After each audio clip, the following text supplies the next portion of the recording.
Pronto. Então, bora começar lá, retornar, né, mas agora falando sobre o sistema genital masculino.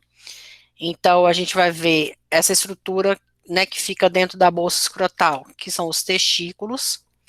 Então, em número de 2, a gente vai falar, usando, né, como modelo sempre um.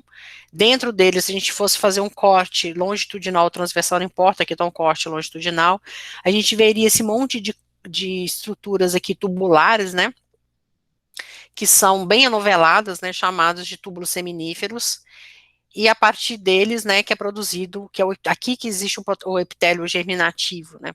Então, a partir dele são produzidos os espermatozoides, né, as células, os gametas masculinos, que são depois endereçados para uma região aqui, que a gente chama de epidídimo, que vai sair pelo ducto deferente, passar pelas glândulas acessórias, que a gente vai dizer, até desembocar na região da uretra, tá, na uretra peniana. Então, a gente tem todo esse caminho a percorrer para a ver a histologia dos espermatozoides.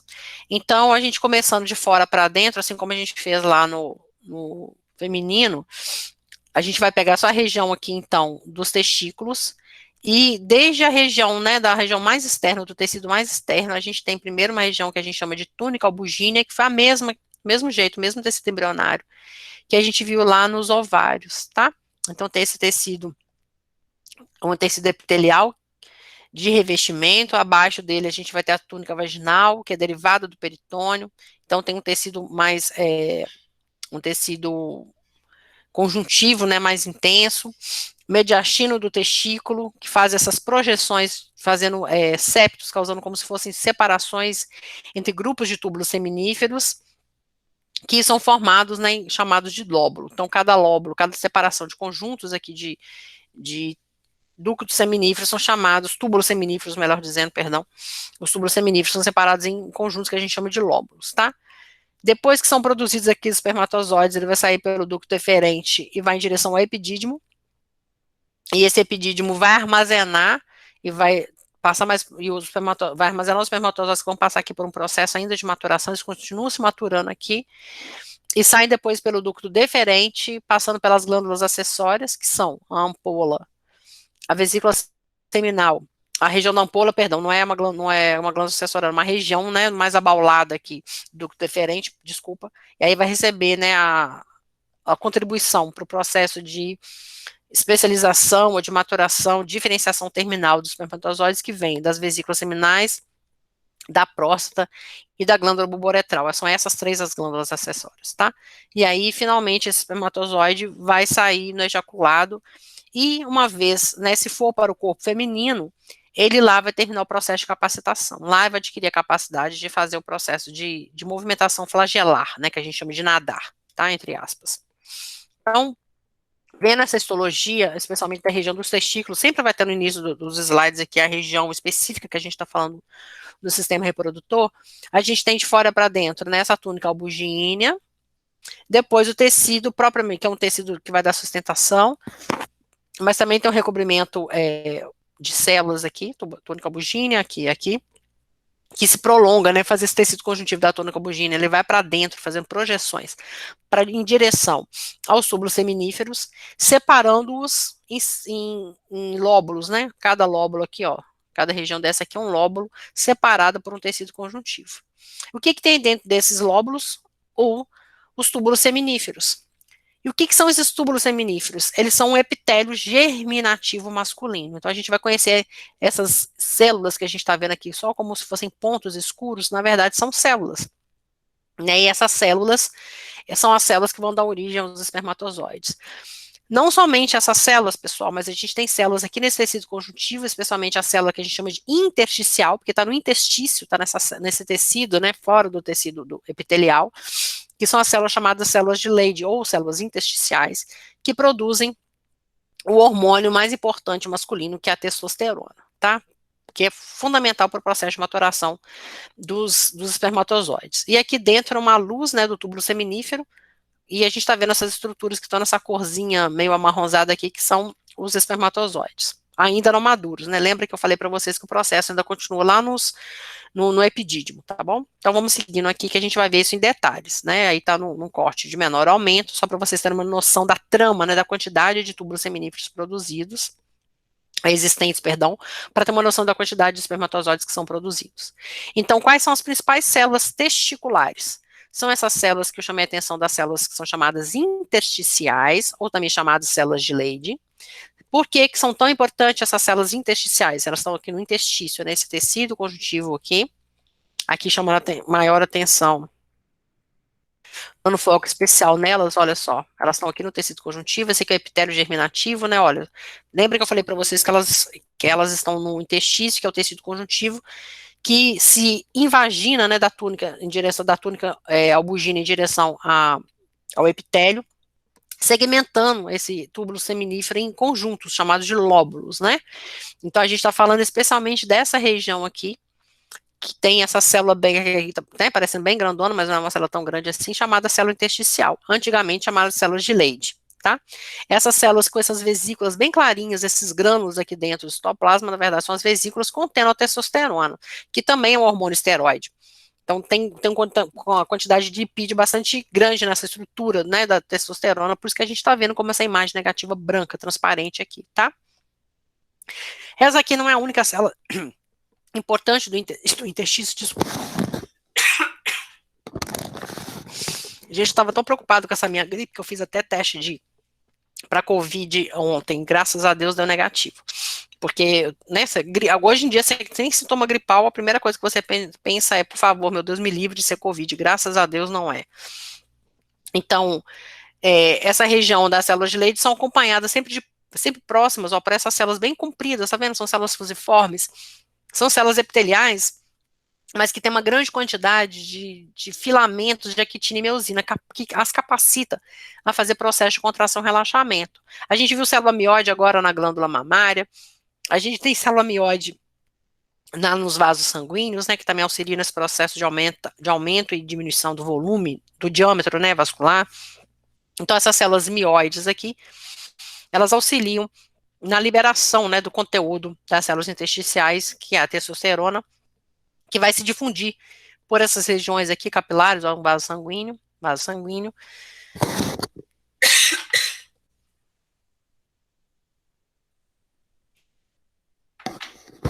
Desculpem.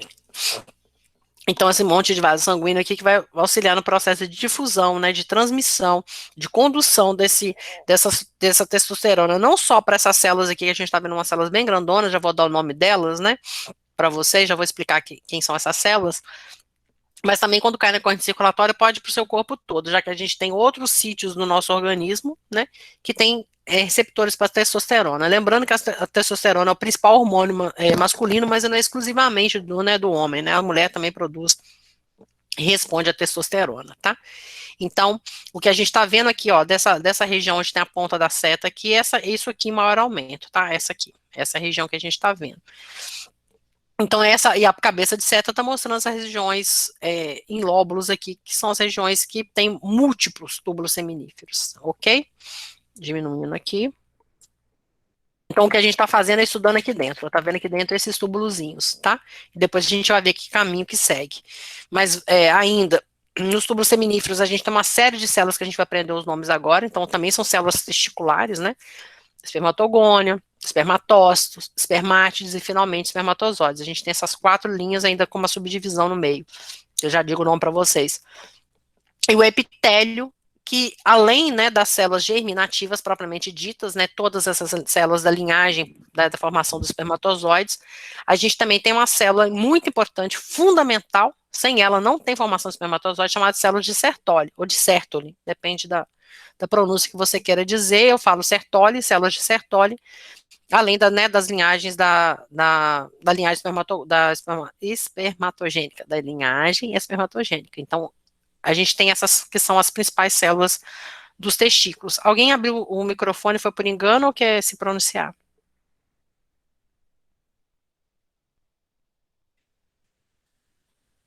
Bom, então vamos continuar, né? Então, se a gente for ver essa região aqui, ó, do epitélio germinativo, o que a gente vai ver?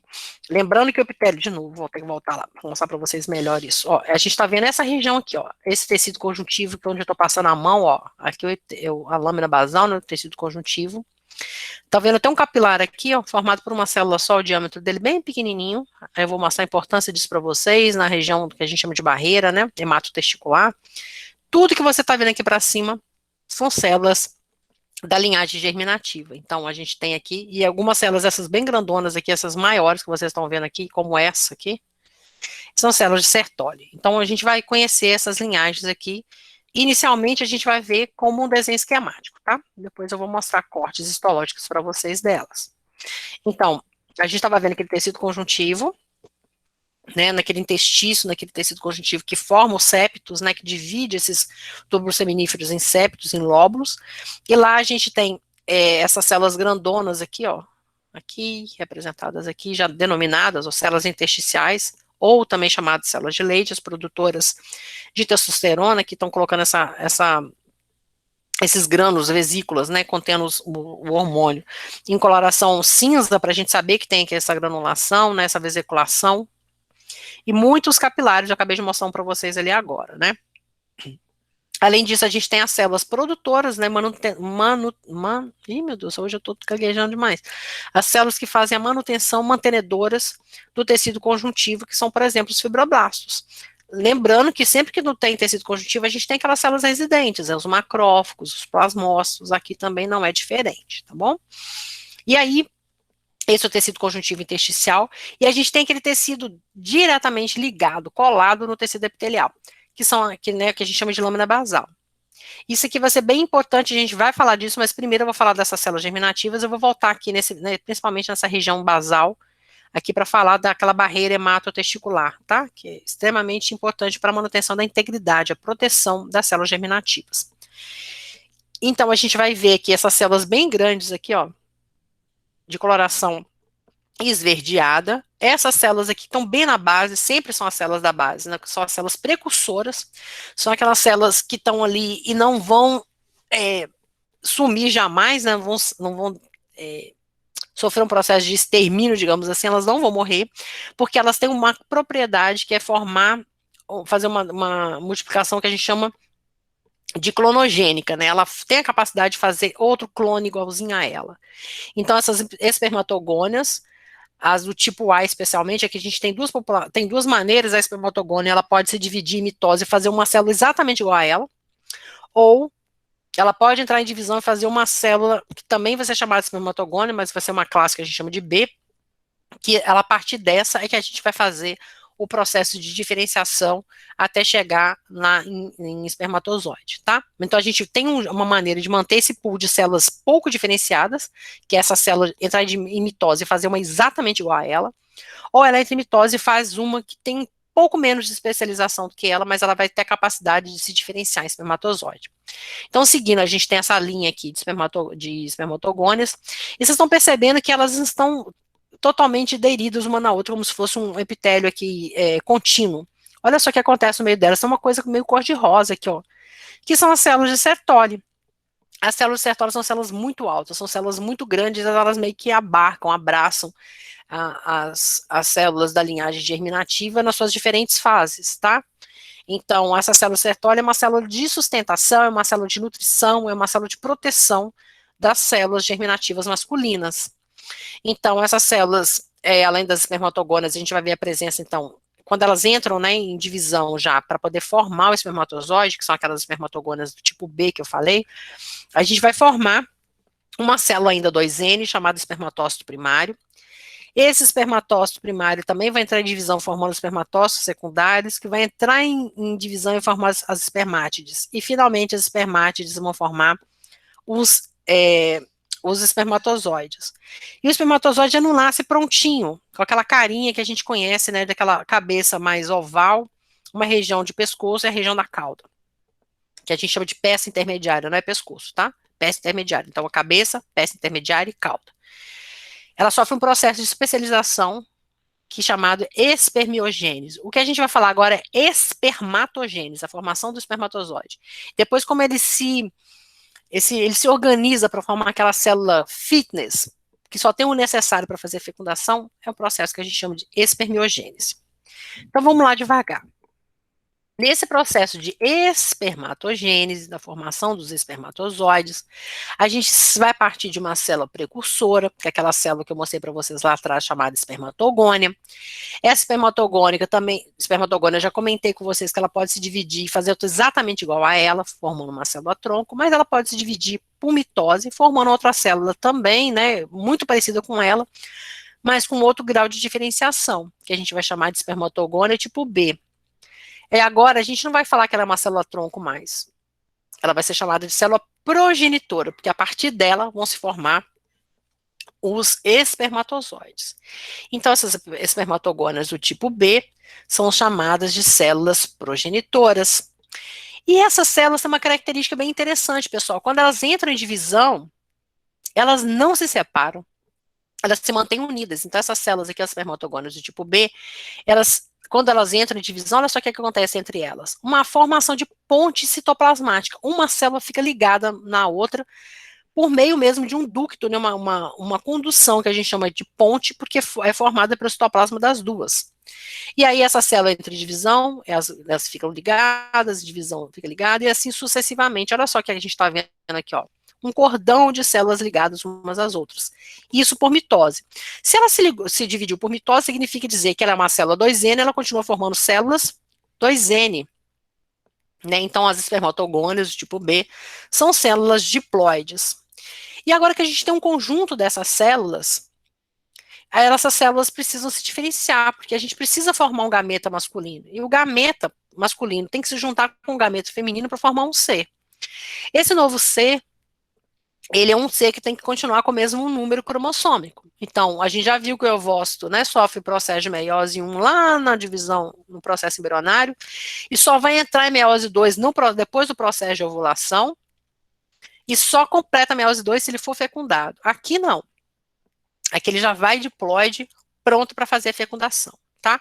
E esse processo todo que a gente está começando a falar agora, ele começa na puberdade, diferente da mulher, que tem fases, né, distintas do seu desenvolvimento como humano, né? Aqui a gente tem essa fase toda acontece somente na puberdade. A gente tem a formação das espermatogônias lá no desenvolvimento embrionário, e depois ela sofre o processo de maturação a partir da puberdade. Então não tem um número finito aqui, a gente não sabe qual o número de espermatozoides o homem vai produzir, né? Porque essas espermatogônias têm capacidade de se auto-formar, né? Como eu falei para vocês, nesses dois pools conjuntos, melhor dizendo, né? De células. Então essas espermatogônias do tipo B se dividem, mantêm as pontes citoplasmáticas, e elas vão entrar nesse processo de especialização, elas vão deixar de ser células diploides e vão entrar finalmente na primeira divisão meiótica, ó. E formar, então, de espermatogônias, células chamadas espermatócitos primários. Por que primários? Porque estão na primeira divisão meiótica. Só a fase de prófase, gente, demora 22 dias. Só na primeira divisão meiótica, só uma das fases da divisão meiótica, demora 22 dias. E aí essa célula, né, vai se dividir em duas outras, que vão entrar na segunda divisão meiótica. Então, essa se divide em duas outras. E o que acontece com elas? Cada uma delas também vai se dividir em duas, né? E aqui agora, a gente tem finalmente um N, a gente já sabe que na meiose 2 a gente mantém o número diploide, né? E na meiose 1, perdão, na meiose 2 a gente divide esse número à metade. Então, a gente tem agora uma célula N, ou célula haploide. Então, essa célula aqui, que vai ser chamada de espermátide, porque o primeiro espermatócito primário entrou na primeira divisão meiótica, se dividiu em duas, formou espermatócito secundário, e aí o espermatócito secundário faz a segunda divisão meiótica, e aí ele vai formar as espermátides. E o que vai acontecer com essa espermátide? Ela vai sofrer um processo, então ela termina aqui, né, a fase de espermatogênese, e ela agora vai se especializar, porque eu não posso deixar esse monte de espermatozoide um colado no outro, eu preciso separar essas células, preciso preparar essas células, e ainda tem muita organela, muita coisa aqui que não vai precisar para o processo de fecundação, preciso prepará-la para ela se transformar no espermatozoide. Então, esse processo a gente vai chamar de espermiogênese, que é o processo de diferenciação da espermátide para formar o espermatozoide. tá? Então, esse excedente que está ali na célula, a gente vai transformar isso num corpo que a gente vai chamar de corpo residual, que é reabsorvido pelo próprio epitélio do tubo germinativo, aqui no caso que vai acontecer lá no epidídimo, tá? Porque essa segunda fase acontece no epidídimo, ok? Então, para a formação dos próprios espermatozoides. Vamos ver como é que acontece isso. Então, vamos acompanhar sequencialmente, agora separando cada fase dessas, vendo em fotomicografias. Então, a gente tem aqui a túnica albugínea, que se ramifica, se prolonga para dentro do epitélio aqui do túbulos seminíferos, dentro dos testículos, separando grupos de túbulos seminíferos, formando lóbulos. E cada lóbulo é formado por múltiplos túbulos. Cada túbulo em si tem esse epitélio aqui, ó. Essa célula bem grandona que a gente está vendo aqui, ó, são células de Sertoli. E essas células redondinhas aqui da base, as espermatogônias, né? As espermatogônias podem formar células exatamente iguais a elas, ou aquelas que a gente vai chamar de células progenitoras, que vão dar origem aos espermatócitos. Olhando aqui só, pessoal, a microscopia óptica, eu não sei dizer qual que é a espermatogônia, tipo A ou tipo B, tá? Por isso que a gente só classifica como espermatogônia de uma maneira geral. E aí, elas vão se dividir ainda por mitose, né, formando os espermatócitos, e os espermatócitos vão entrar em meiose 1, formando as espermátides primárias, depois as secundárias, e finalmente os, os espermatozoides, inclusive que a gente está vendo aqui na luz, é um monte de flagelo. Né, na microscopia a gente consegue ver, quando a gente coloca no objetivo de 100, colocando óleo de imersão, perfeitamente os espermatozoides dentro da luz aqui, dos túbulos seminíferos. Então, essa numa fotomicografia que está à esquerda de vocês, à direita também nos permite a mesma coisa. Mas vendo muito melhor aqui, ó, o núcleo das células Sertoli. O citoplasma dela bem alto, ela vai até lá em cima, tá? E olha a diferença que a gente está vendo, ó. Tá vendo que as células Sertoli também aqui na base? Agora a gente está vendo aqui essas células com o núcleo bem marcado de hematoxilina, ó, essa camada aqui, que são as espermatogônias, e elas são células redondinhas, depois elas começam a ficar um pouco maiores, porque vão formar os espermatócitos, né? E dos espermatócitos a gente vai formar as espermátides. E olha que de uma espermátide de um tipo para outro, a espermátide secundária, como é que ela fica? Ó, no formato da cabeça um pouco mais ovalado, tá? Então, para a gente formar finalmente os espermatozoides. Então, vamos lá, acompanhando isso com mais detalhes.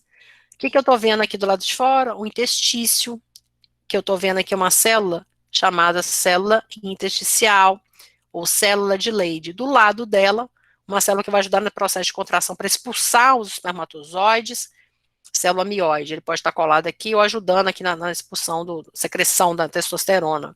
Mas ele ajuda muito mais ainda nas células, o túbulo seminífero, na liberação dos espermatozoides. Lembrando aqui, não tem movimentação, né? Não tem capacitação espermática ainda. O espermatozoide não consegue se locomover por conta própria.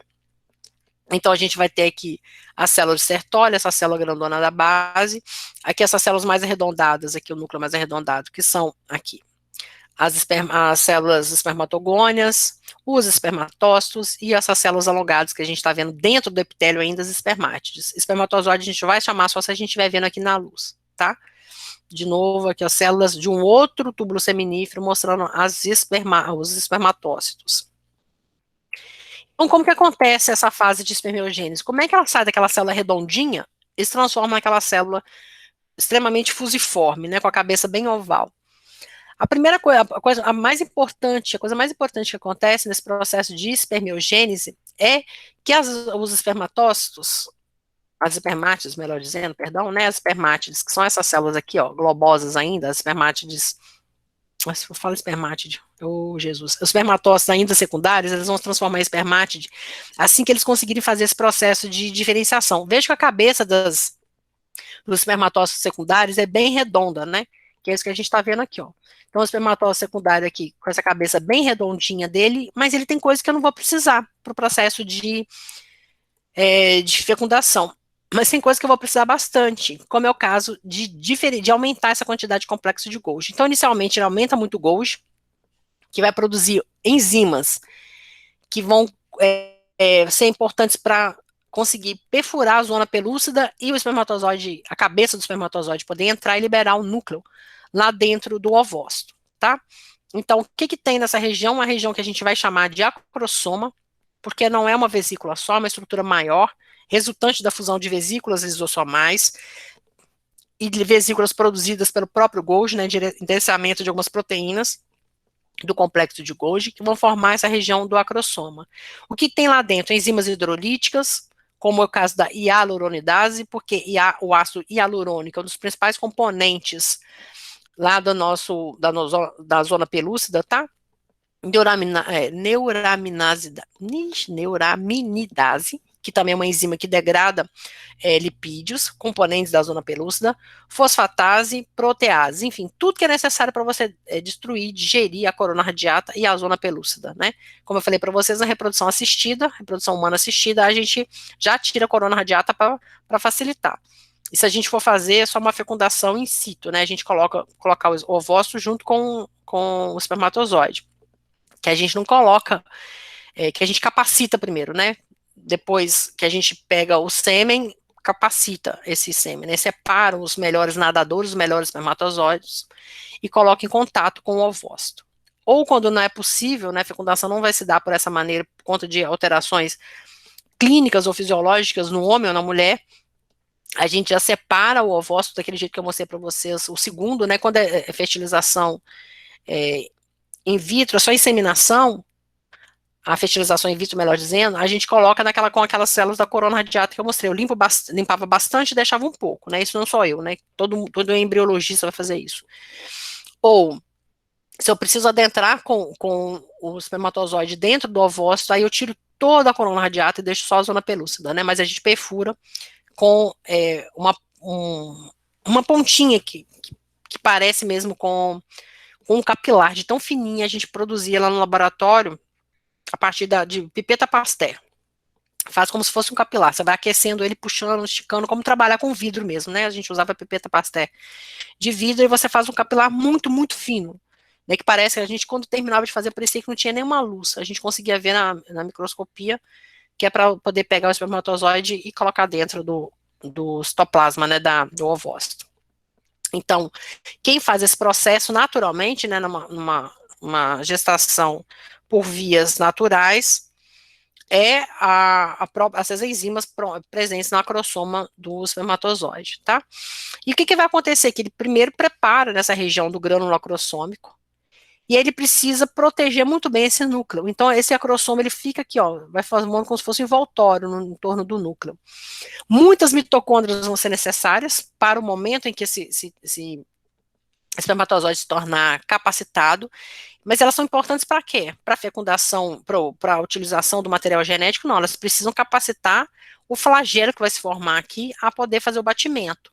Então, para isso, primeiro, a gente faz essa região acrossômica e, ao mesmo tempo, os centríolos, né, que são aquelas organelas que participam também do processo de divisão celular, elas se organizam aqui na região base, né, do núcleo e vão formar o flagelo.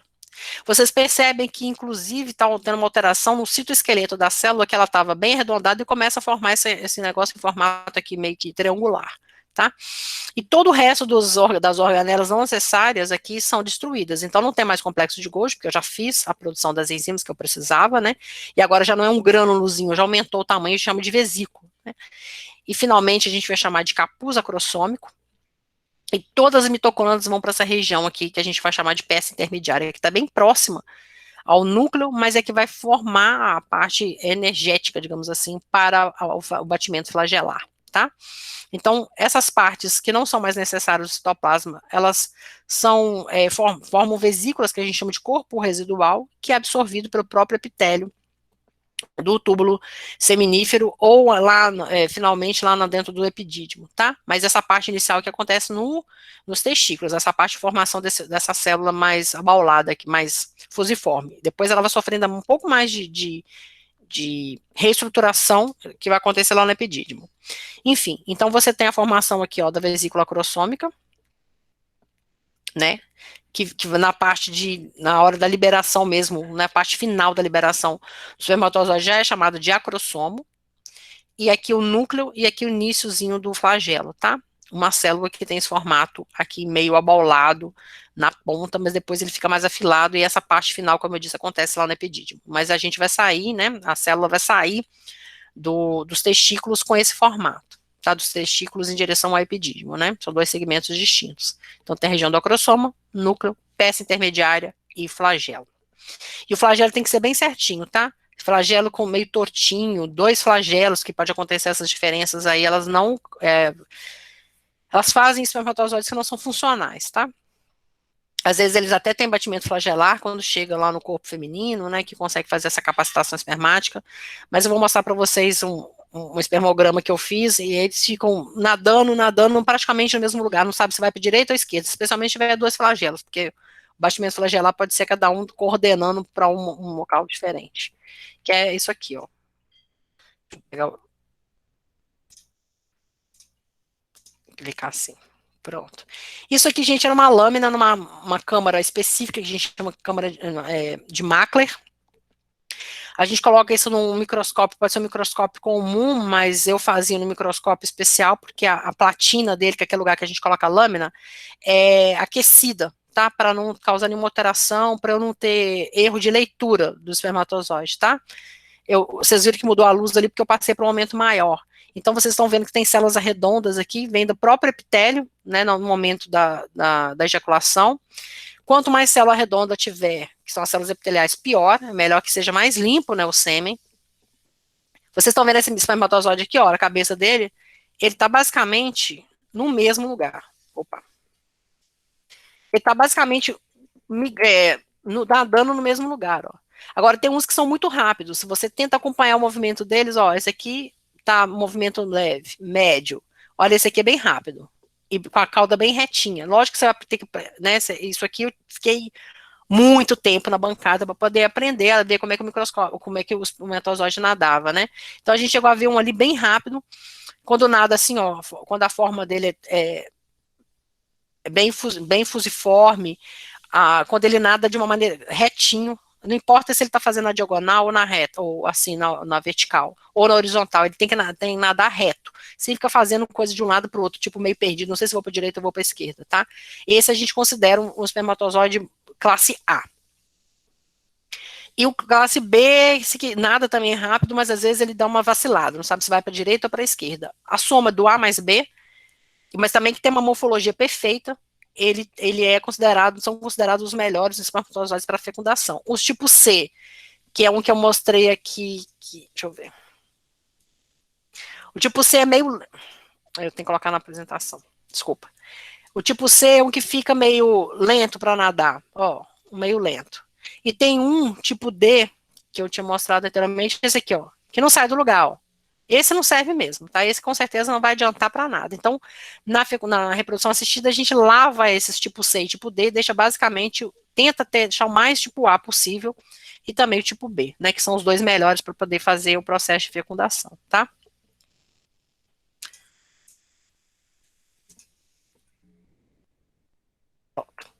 Então, essas classificações ainda acontecem, tem outras tantas classificações que a gente faz uma avaliação dessa de espermatozoide, tá? A morfologia, presença de peça intermediária, uma série de avaliações que a gente faz para o que a gente chama de exame, é, que é, oh meu Deus, espermatograma, né? Eu fazia espermatograma todo dia, agora eu fiquei, ó, vacilei na hora de falar, me deu um branco. Esse espermatograma faz, né, quando a pessoa tem alguma dificuldade no processo de gestação por via natural. Isso normalmente é considerado quando tem um ano que o casal não está usando nenhum tipo de impeditivo, né? E não consegue ter a gravidez, tá? Enfim. O que a gente vai continuar vendo aqui do epitélio, a gente está vendo que é epitélio com a célula de Sertólio, né? Bem grandona essa célula. Por que eu sei que a célula de Sertoli, ó, do lado dela, associada a ela, eu estou vendo as células germinativas. Então, aqui na base, a espermatogônia, que sofre o processo de diferenciação, né, em mitose ainda, forma espermatócito, e aí a gente vai ter espermátide inicial, que é aquela primária da meiose 1, e depois a secundária, que não está representada aqui, para formar finalmente as espermátides. a espermátide secundária, né? E aí, finalmente, vai formar os espermatozoides, tá? Aqui ele chamou de espermátide inicial e avançada, não estava lendo os nomes aqui do lado. Espermátide avançada. Inicial, aqui a espermátide tipo 1 e aqui avançada tipo 2, tá? Para formar os espermatozoides. Aqui, por exemplo, olha só que vocês estão vendo a formação de um corpo residual, que vai ser absorvido pela própria célula de Sertoli, tá? O que eu quero chamar a atenção aqui são dessas duas regiões que estão marcadas em azul e cor de rosa. Essa região cor-de-rosa que está representada aqui é a região da barreira hematotesticular. Assim como a gente tem a barreira hematoencefálica, que tenta ser mais fechada possível as células endoteliais, né, que formam que tem a formação aqui da vasculatura, bem unidas para não passar nenhum tipo de agente em direção ao sistema nervoso central, acontece a mesma coisa aqui na barreira hematotesticular. É um sítio imune privilegiado. Não deixa entrar célula aqui, não fica entrando no macrófago, não entra célula de defesa. Aqui é uma proteção de tudo que entra para o tecido germinativo. Por quê? Porque eu estou formando o DNA mais nobre que o ser humano tem que ter, que é o DNA que vai ser usado para a manutenção da espécie. Do ponto de vista biológico, é o que eu estou dizendo, certo, pessoal? Não estou dando juízo de valor. Estou falando que, como ser biológico que nós somos, as nossas células germinativas são, digamos, as mais nobres, no sentido de que elas vão dar perpetuação à nossa espécie. Então, isso significa que esse DNA tem que ser muito protegido, não pode entrar qualquer coisa aqui, né? Então, por isso que elas são protegidas por essa célula, né, chamada célula de Sertoli, que filtra tudo, assim como a micróglia, o astrócito faz lá no sistema nervoso central, aqui quem faz isso são as células de Sertoli. Então, elas recebem a nutrição e passam essa nutrição para as células germinativas. O tipo, se tiver que morrer, morro eu, né, envenenado antes de passar esse metal pesado, essas substâncias para as células germinativas. Embora a gente saiba que acontece isso, né, essa barreira não é 100% eficiente, né, porque essas células germinativas podem sofrer alteração no seu processo de diferenciação, né, então, por conta disso, a gente pode ter alterações aqui que podem levar a uma infertilidade. Então, mostrando para vocês que essa ligação é rica, assim como na barreira hematoencefálica, é rica de junções de oclusão, que vão impedir o contato, né, das células germinativas, das células das espermatogônias com o epitélio vascular, tá? Então, essa barreira hematotesticular. O que eu quero chamar a atenção aqui também é de funções da célula de Sertoli. A célula de Sertoli é uma célula que os homens já nascem, né, com um número,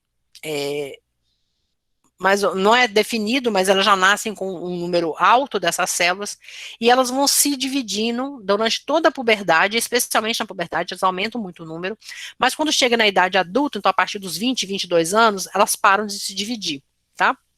Então, a partir de agora, não tem reposição dessa célula Sertoli se ela se perde, se ela sofre algum tipo de dano.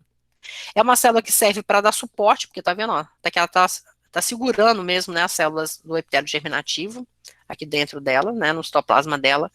Nutre, porque é ela que vai captar os nutrientes aqui do vaso e passar para essas células germinativas, uma vez, né, que tem essa barreira hematotesticular que não permite essa difusão, como acontece nos outros vasos. Esses vasos aqui são capilares contínuos, não acontece aqui capilar sinusoide, né, fenestrado de jeito nenhum, né, são capilares contínuos.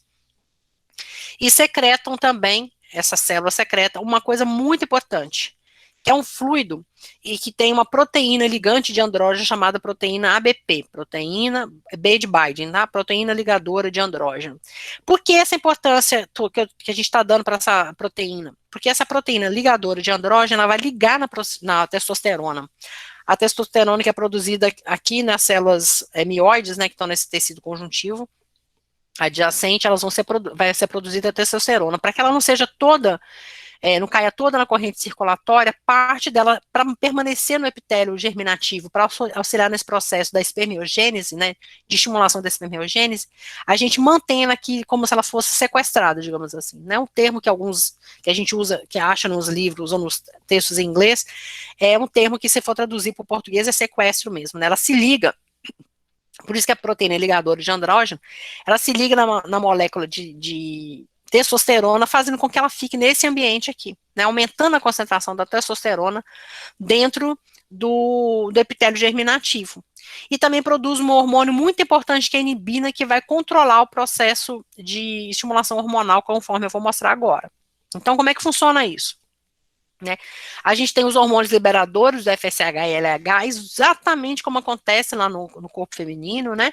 Por meio desses hormônios, que são aqueles hormônios que a gente chama dos liberadores das gonadotropinas, né? Aqui chamou de hormônio liberador de FSH e LH, que quem produz que é o hipotálamo. Então, esses hormônios vão ser produzidos e liberados, vão aqui estimular a região da hipófise, especialmente a região da paz Stalis, então da adenopófise, a produzir o FSH e o LH. Qual que é a importância de cada um deles? Aqui, no homem, o LH, que é o hormônio luteinizante, estimula positivamente as células intersticiais a produzirem testosterona. Então, essa testosterona pode tanto cair na corrente circulatória, como eu falei para vocês, e uma vez que ela cai na corrente circulatória, ela vai no hipotálamo dizer, olha, já tem bastante, dá uma diminuída aí para controlar um pouco, né, senão fica com muita quantidade de hormônio sendo liberado. Então, ela vai produzir, vai estimular a produção dela, o LH estimula a produção da testosterona, que inibe a produção do LH, tá? Ao mesmo tempo, é liberado também o hormônio folículo estimulante. O que esse hormônio folículo estimulante faz? Ele vai na célula de Sertoli e estimula a produção daquela proteína ligadora de andrógeno, para poder se ligar na testosterona que acabou de ser produzida e manter esse ambiente aqui com uma concentração maior de testosterona. Ao mesmo tempo, em resposta também ao próprio FSH, a célula de Sertoli não produz só essa proteína ligadora de andrógeno, ela produz também um hormônio chamado de inibina. O que a inibina faz? Vai lá em cima no hipotálamo, perdão, no hipotálamo não, na hipófise, e inibe a produção do FSH que a estimulou. Tá vendo? Os dois têm alça negativa.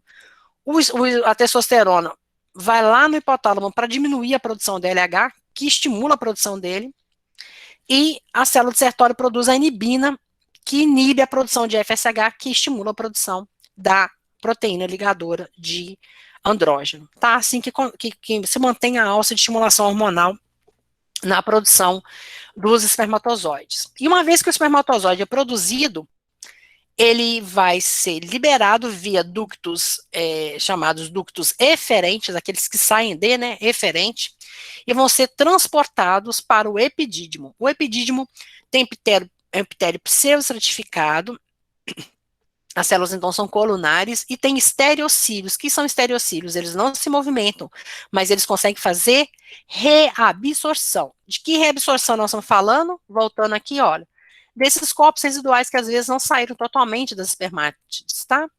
Para formar, né, dessa célula do espermatozoide que está se formando. Então, aqui no centro, na luz do epidídimo, a gente está vendo espermatozoides e muitas dos resquícios de corpos residuais podem ser absorvidos aqui pelos estereocílios do epitélio do epidídimo, tá?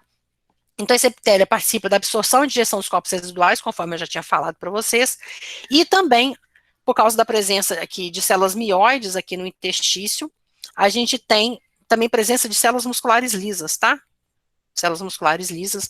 Ele faz essa movimentação, como se fosse peristaltismo também, nessa contração, relaxamento, que vão auxiliar o fluido rico agora em esteroides, especialmente testosterona, proteínas, íons e proteína ligante do andrógeno, né, aquela ABP que a gente mostrou agora, para movimentar e sair daqui via ducto deferente quando acontece o processo de ejaculação. Então, é uma estimulação também neurológica, uma estimulação sensorial, uma estimulação sensitiva, nervosa, além de uma estimulação endócrina aqui para o processo de ejaculação, certo? Então, quem vai estimular a saída aqui agora, lembrando que não tem movimentação ainda da cauda, né, do flagelo, é ainda a movimentação do peristaltismo causado pela musculatura lisa, que está aqui no entorno de cada um desses túbulos que formam o epidídimo, tá? Então, o epidídimo libera esse sêmen, agora já não é espermatozoide sozinho, a gente já está começando a formar o sêmen, né? O sêmen é o espermatozoide mais toda a secreção que vem junto com ele. Lembrando que essa secreção ela é muito complexa, não é só formada por esses esteroides, essas proteínas, a gente ainda vai receber o produto das glândulas, que são as glândulas bulbouretrais, da próstata, né, e da vesícula seminal, Então, a gente vai ainda enriquecer de conteúdo nutricional e de capacitação espermática que esse sêmen que vai ser ejaculado. Então, o ducto deferente, ele é formado também por um epitélio estratificado, também com células colunares, exatamente como no epitélio do epidídimo, com estereocílios. Tem uma camada muscular mais intensa do que aquela que a gente viu aqui no epidídimo, uma camada de 1 ou 2 células no máximo. Aqui tem uma camada muscular mais intensa e tem a, a luz dele, né, que é uma mucosa, né, que é essa do epitélio pseudostratificado, e esse ducto deferente, gente, ele vai sair dos testículos e vai em direção ao pênis, ele vai terminar lá na uretra peniana, tá? Na uretra prostática, perdão, que a partir da uretra prostática a gente termina na uretra, continua a uretra, que é a uretra que passa dentro do pênis, na uretra peniana. Então, esse ducto deferente, essa região aqui, ó, a gente está saindo aqui do epidídimo, essa região aqui. Então, a gente está saindo por aqui, ducto deferente, e agora a gente tem uma região finalzinha dele aqui, que é a região de dilatação, chamada, finalzinha não, né? Terminal, chamada de ampola. Essa aqui é a porção terminal, que desemboca dentro da próstata, tá? Por isso que eu falei inicialmente que era a uretra peniana, mas na verdade é a uretra prostática aqui, que vai virar esse tubo, né, único, que vai desembocar aqui dentro do pênis. Então, a partir daqui, que coisa horrível, o sêmen vai começar a receber o produto de secreção dessas 3 glândulas acessórias. A primeira delas vai ser a vesícula seminal, depois a próstata e finalmente a glândula buboretral. Então, vamos seguir. Acho que já está na hora de terminar a aula, né? Está na hora de terminar a aula. Então, eu vou falar sobre as glândulas acessórias na próxima aula, pessoal. Também porque minhas filhas chegaram, não sei se vocês estão ouvindo os ruídos aí no fundo. Hoje eu optei por dar aula aqui em casa. Eu vou interromper o compartilhamento aqui, né? E finalizar a gravação. Mas para finalizar a gravação, eu preciso saber se vocês estão conseguindo me acompanhar, se tem alguma pergunta.